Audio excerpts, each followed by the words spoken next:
तो जी हाँ मेरे फ्री फायर लवर्स, आपका एक बार फिर से स्वागत है आज के इस वीडियो में। और इस वीडियो में मैं यहाँ पे आपका पार्ट आपका यहाँ पे 3 लेके आ चुका हूँ आपका ओरिजिनल पेपर का। इस वीडियो में आपको यहाँ पे 13 आपके अक्टूबर के पेपर का आपको रियल आपको सॉल्यूशन मिलेगा। आप यहाँ पर बने रहिए और आप यहाँ पे पार्ट आप 3 में धूम मचा दोगे। आपको लास्ट तक वीडियो देखना है। देखिए मैंने आपको ऑब्जेक्टिव के आंसर आपको ऑलरेडी मैंने आपको दे दिया है, तो आपने नहीं देखा है तो एक बार यहाँ पे आपके सभी के आंसर आपको यहाँ पे दिए गए हैं, आप देख लो। सभी के आंसर इसमें लगे हैं और इसके बाद आपको यहाँ पे रिक्त स्थान वाले क्वेश्चन आते हैं, आपके इसके भी आंसर आपके यहाँ पे दिए गए हैं। और आपका तीसरा देखिए सही जोड़ी के मिलान कीजिए, आपको इसका आंसर और इसके बाद आपको यहाँ पे देखिए निम्नलिखित प्रश्नों का आपको उत्तर आपको देना है, आपको इसका भी आंसर यहाँ पे सभी का दिया गया है। और आपका ये पार्ट आपका तीसरा है, तो आपको यहाँ पे देखिए मैंने इनके सभी के आंसर प्रॉपर दे दिए हैं और इसके बाद 5वें का आंसर दिया है। और आपको यहाँ पे मैंने आपको पिछले वीडियो में आपको 10 तक का आंसर दे दिया है और इस वीडियो में आपको यहाँ पे क्वेश्चन 11 से लेकर आपको यहाँ पे 22 तक का प्रॉपर आपका सोल्यूशन देखेंगे।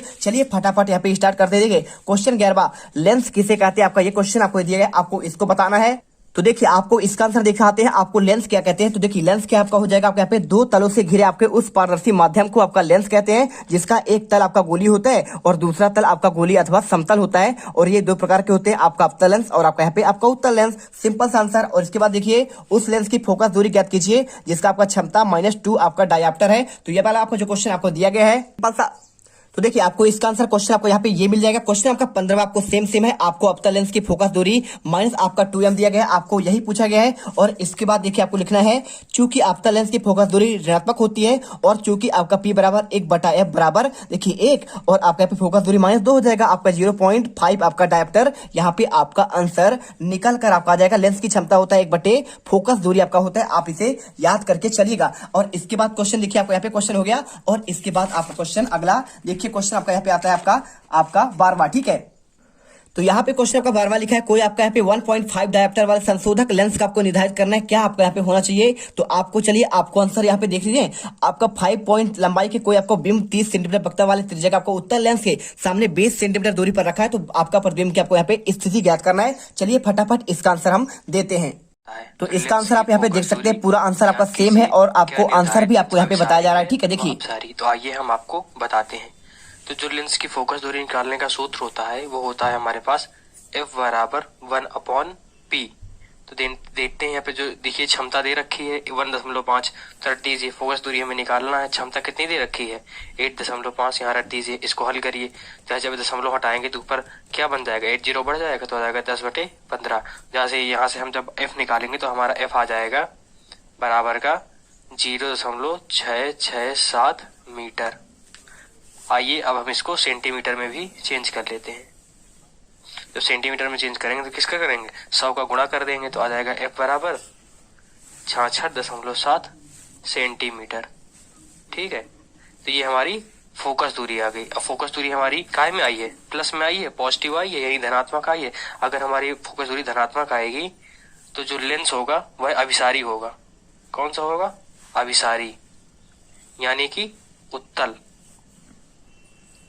लेंस होगा, क्योंकि हमारी जो इसमें फोकस दूरी आई है वह धनात्मक आई है, इसलिए यही हमारे इस प्रश्न का उत्तर है।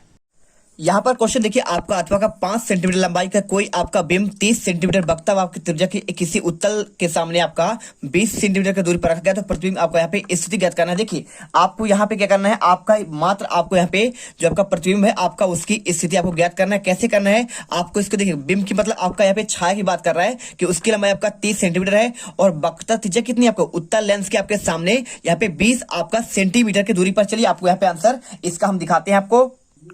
तो यहाँ पर देखिए आपको उत्तर में लिखना है, आपको F यानी आपका फोकस हो गया, ठीक है।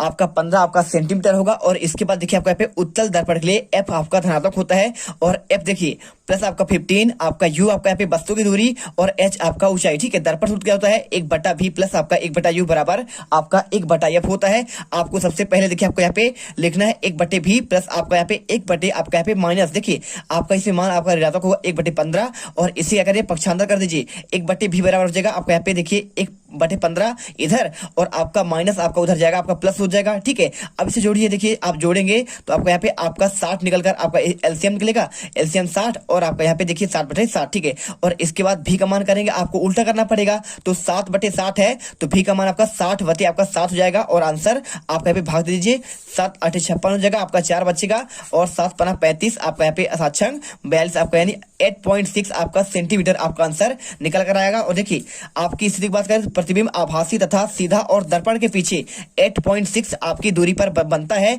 आपको m यानी आपका आवर्धन देखिए -v/u 60 माइनस आपका यहाँ पे 7 3/7 आपको आंसर निकल कर आएगा। और लास्ट में आपको यहाँ पे देखिए h बराबर 15/7 आपका 2.2 सेंटीमीटर, अतः प्रतिबिंब बिंब से छोटे आपके साइज के होंगे, आपको आंसर यहाँ पे आपको लिख देना है। ठीक है, क्वेश्चन देखिए आपको यहाँ पे 13 रुधिर के आपको यहाँ पे कार आपको लिखना है। ठीक है, और आपका रक्त और लसिका में अंतर, चलिए पहले आपको रुधिर के कार देखते हैं। से आपका जुड़ना जैसे आपके रक्त लिपिड। ठीक है, और तीसरा आपको यहाँ पे क्या लिखना है, उत्सर्जी पदार्थों को बाहर करना, जैसे आपका यहाँ पे क्या लिखा है, यूरिया, कार्बन डाइऑक्साइड और आपका लैक्टिक अम्ल का आपका आदि, और चौथा आपका आंसर प्रतिरक्षात्मक आपका कार्य। ठीक है, आपको इन 4 पॉइंट को आपको अच्छे से याद करना है, आपकी ये क्वेश्चन आपको डायरेक्टली आपको देखने को मिलेंगे। और इसके बाद क्वेश्चन देखिए आपको यहाँ पे रक्त और आपका लसिका में आपको अंतर पूछा गया है, आपका इसका आंसर चलिए आपको हम दिखा देते हैं, आपका प्रॉपर आपका यहाँ पे परीक्षा अध्ययन में आपको यहाँ पे आंसर इसका दिया गया है। तो ये रहा आपका इसका आंसर, देखिए आपको यहाँ पे आपका रक्त और लसिका में आपको इसमें आपके टोटल आपके 4 अंतर है। पहला आपका यह एक रंगहीन द्रवी ऊतक है, और यह गहरे लाल रंग का आपका द्रवी ऊतक है। दूसरा पॉइंट, इसमें लाल रक्त कणिकाओं का पूर्ण आपका अभाव होता है, और इसमें लाल रक्त कणिकाएं उपस्थित होती है। ठीक है, और तीसरा पॉइंट, इसमें प्रोटीन की मात्रा कम होती है। चौथा, अब इसमें देखिए इसमें प्रोटीन की मात्रा आपका अधिक होता है। चौथा पॉइंट, इसमें अपशिष्ट पदार्थ अधिक होते हैं, और इसमें आपके अपशिष्ट पदार्थ आपके मात्रा कम होते हैं। आपको ये 4 पॉइंट आपको याद करना है। साथ में आपको यहाँ पे आप यहाँ पे देखिए कुछ क्वेश्चन आपको यहाँ पे जैसे पौधों में शोषण और जंतुओं में शोषण और शोषण आपका प्रकाश संश्लेषण, ये क्वेश्चन आपको देखिए चित्र आपके कुछ दिए हैं। मानव हृदय के आंतरिक आपका संरचना, ये क्वेश्चन अभी आगे आने वाले हैं। साथ में आपको यहाँ पे मानव के उत्सर्जन तंत्र, देखिए आपको ये क्वेश्चन आपको इनको अच्छे से याद करना है। जाइलम, फ्लोएम है, धमनी और शिरा, तो आपको यहाँ पे आपको याद करना ही है। ठीक है, और इसके साथ देखिए क्वेश्चन आपको यहाँ पे नेफ्रॉन की संरचना हो गया। ये क्वेश्चन आपको वेरी मोस्ट IMP है, किसमें आपके यहाँ पे वार्षिक के आपके एग्जाम के लिए, तो आप इन्हें भी अच्छे से तैयार करिएगा। ठीक है, रक्त क्या है, आपका रक्त के कार हो गए। आपको यहाँ पे आपको सभी आपको क्वेश्चन रेडी करने हैं, ऑक्सी शोषण और आपका यहाँ पे अनाक्सी शोषण। एक बार आप इन्हें भी देख लीजिए, क्योंकि क्वेश्चन में आपके यहाँ पे ये क्वेश्चन आपको डायरेक्टली देखने को मिल सकते हैं छात्रों। और इसके बाद क्वेश्चन देखिए आपको यहाँ पे लिखा है, उत्सर्जन की आपको परिभाषा लिखना है, और मानव उत्सर्जन तंत्र का नामांकित आपको चित्र बताना है। चलिए आपको इसका आंसर दिखाते हैं। तो चलिए आपको इसका आंसर दिखाते हैं। देखिए उत्सर्जन क्या होता है आपका यहाँ पे, आपका देखिए उपापचयी क्रियाओं के आपके फलस्वरूप आपके अपशिष्ट पदार्थ का निर्माण करते हैं। दूसरा पॉइंट, शरीर से बाहर करने का आपको यहाँ पे विधि का आपको उत्सर्जन आपको करते हैं। आपको ये दोनों पॉइंट आपको यहाँ पे आपको परिभाषा के रूप में लिखना है। और इसके बाद देखिए क्वेश्चन आपका मानव उत्सर्जन तंत्र का आपको नामांकित चित्र बनाना है। तो आप कहिए इसका आंसर आपको डायरेक्टली आपको यहाँ पे परीक्षा आप बोध दिखेंगे, तो इसमें आपका आंसर आपको यहाँ पे डायरेक्टली क्वेश्चन नंबर 13 आपको अभी मैंने बोला था कि आपका ये क्वेश्चन आपके पेपर में आएंगे। तो आपको यहाँ पे देखिए आपको अच्छे से इसे आपको याद करना है। देखिए मनुष्य का आपका उत्सर्जन तंत्र हो गया, मूत्राशय, मूत्र मार्ग, मूत्र वाहिनी, दायां वक्र हो गया, और आपका यहाँ पे बायां वक्र, कार्टेक्स, वृक्क धमनी, वृक्क शिरा, अधिवृक्क, और आपका यहाँ पे पृष्ठ आपका महाधमनी। ठीक है, और आपका यहाँ पे मूत्र आपका नली, ये आपको अच्छे से याद करना है। और आपका ये मूत्र वाहिनी है, इसे देखिए। और इसके बाद क्वेश्चन देखिए, क्वेश्चन आपका 15 तंत्रिका कोशिका के आपको नामांकित चित्र बनाना है, और मनुष्य के हृदय का नामांकित आपको चित्र आपको यहाँ पे याद करके जाना है। चलिए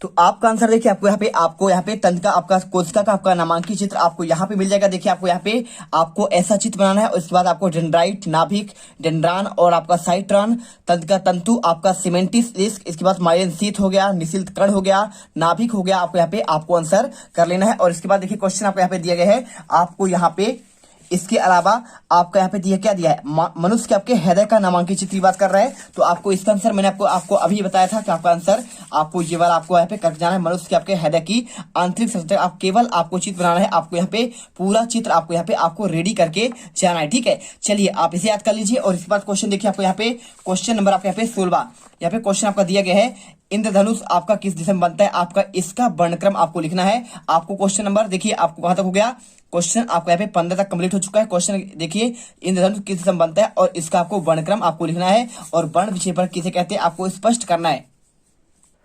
तो देखिए आपको आंसर लिखना है, बारिश के दिन में आपका वायु लटकी हुई पानी की बूंद द्वारा आपका सूर्य के प्रकाश के वर्ण विषय पर आपका प्रकृति का एक भव्य प्रभाव आपका होता है। देखिए यहाँ पे क्या लिखा है, यदि सूर्य की ओर हमारी पीठ हो, ठीक है, यही क्वेश्चन पूछा गया किस दिशा में बनता है। तो यदि हमारी सूर्य की ओर पीठ हो तो हमें एक दीप्त और धुंधला इंद्रधनुष आपका दिखाई देता है। चमकीले इंद्रधनुष को प्राथमिक और आपके धुंधले को आपका द्वितीयक इंद्रधनुष कहते हैं, और कभी कभी हमें केवल एक आपका इंद्रधनुष दिखाई देता है। आपको आंसर करना है। अब लिखा है इसका आपको वर्णक्रम बताना है, तो वर्णक्रम क्या होता है आपका वैजा नीह पिनाला, ठीक है, आपको यहाँ पे याद करना पड़ेगा। आपको यहाँ पे वर्णक्रम की बात कर रहा है, तो देखिए आपके इसमें आपके 7 रंग होते हैं। आपका वर्णक्रम होता है आपका यहाँ पे बैजा नीह पिनाला। आपको यहाँ पे पहला बैगनी, दूसरा जामुनी, तीसरा आपका नीला, चौथा आपका हरा, पांचवा आपका पीला, नारंगी एवं आपका लाल, ठीक है, यानी आपका विव गोर आपका यहाँ पे आंसर आपको करना है। और इसके बाद देखिए आपको यहाँ पे ये करने के बाद आपको यहाँ पे सिंपल सा आपको अगला क्वेश्चन दिया आपका अथवा का, देखिए वर्णक्रम वर्ण विक्षेपण किसे कहते हैं आपको स्पष्ट करना है। तो चलिए आपको यहाँ पे हम इसका आंसर आपको वर्ण विक्षेपण क्या है आपको इसका आंसर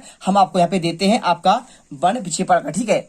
तो देखिए आपको इसका आंसर देखिए वह प्रकाश की घटना जिसके फलस्वरूप प्रकाश के विभिन्न आपके अवयवी रंगों के लिए आपका विभिन्न विचलन कोण आपका होने के कारण श्वेत प्रकाश विभिन्न आपके अवयवी रंगों पर विभक्त हो जाता है, उसे कहते हैं आपका वह पे वर्ण आपका विक्षेपण। आप इसे अच्छे से याद करिए। और इसके बाद देखिए क्वेश्चन आपका 17वां यहाँ पे मस्तिष्क के आपके विभिन्न भागों के नाम और उनके आपको यहाँ पे कार्य लिखना है, ठीक है, और आपका नेफ्रॉन की आपको संरचना और आपका इसकी कार्य आपका विधि लिखना है।